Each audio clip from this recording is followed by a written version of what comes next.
Now, back to our vaccine coverage now. Vaccination sites are almost empty and authorities are getting worried. But who's to blame for not educating and encouraging people enough to vaccinate against COVID-19? The health department has blamed limited money for not running effective campaigns, but it has that 150 million rand digital vibes tender scandal hanging over it. Let's discuss this further with our reporter, Govan Whittles. Govan, thanks for making time. It looks like there is now a concerted effort to respond to fake news around vaccines and the side effects associated with it. What are the experts telling us?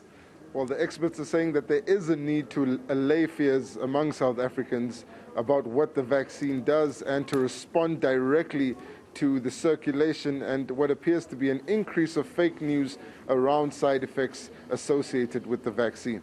And this becomes important because of the numbers of people that are getting vaccinated in South Africa. Latest data showing that at least 100,000 less people are getting vaccinated every day compared to this time last month, particularly around the 12th of July. And it also shows that those people that are getting vaccinated at the moment are doing so at sites which have traditionally been up and not necessarily the new sites which are currently being established. Although in South Africa, particularly here in Gauteng, we've seen today at the Dube taxi rank, the Gauteng government opening new sites, and the same has been done in the Western Cape where there are drive-in centers, and the people are starting to trickle in there, but the numbers are showing that it's still substantially less people per day, and that figure of 100,000 less is at the peak it was about 122,000, and at the moment it could come down, or it could come down at the lowest to about 112,000 and just below that. So there is serious concern, and they believe, the scientists believe, that this is being caused by fake news about the side effects. And they're trying to respond to this directly, particularly around whether or not one can die after taking the COVID-19 vaccine and whether the vaccine causes an illness which may lead to death. Let's have a look at what the National Immunization Safety Expert Committee had to say about this. So now, why do we want people then to report these adverse events? Exactly, so that we can look at these adverse events when they are reported, so that people can know, they are safe when they experience anything. They can report it, and it will be investigated. Feedback is then given to people out there, and this is all about maintaining the confidence in the vaccines and in the immunization services. So, all deaths, for example, there's been a lot of discussion about the deaths that followed amongst people who got vaccinated.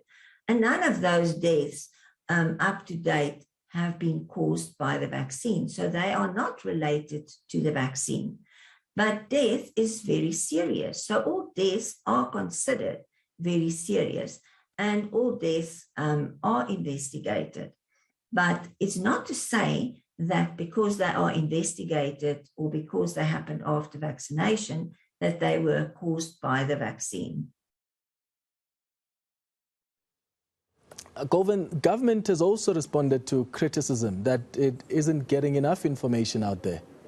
Yes, that's in direct response to a collective of scientists that have called for a bigger information, a more effective information campaign, particularly from the health department regarding not only the safety of vaccines, but responding directly to that fake news.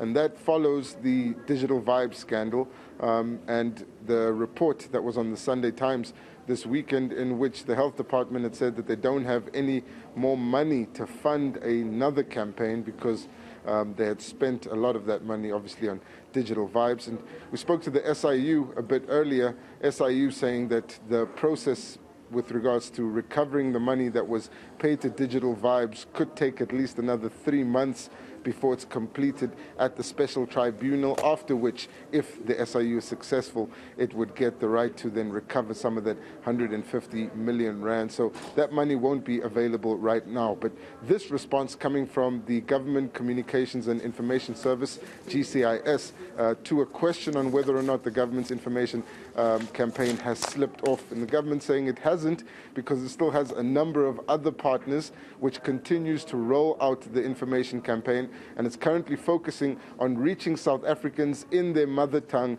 in the specific localities where they live. So their campaign has focused on influential people within communities and not necessarily on a national level. Let's have a look at what the Deputy Director General of GCIS had to say. We have a very solid communication partnership, including which the much spoken of COVID comms, our dear colleagues there.